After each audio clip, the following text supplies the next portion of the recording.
จากคนที่จะมาเข้าใจว่าในคืนที่มันสุดเหงาว่าความรู้สึกมันเหงาคนเดียวแสนเศร้าและอยากให้เจ้านั้นได้กลับมาคือเก่า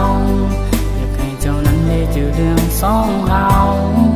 ว่าที่ผ่านมาเคยผิดไปอยากให้เจ้าให้อภัยและกลับมาหากัน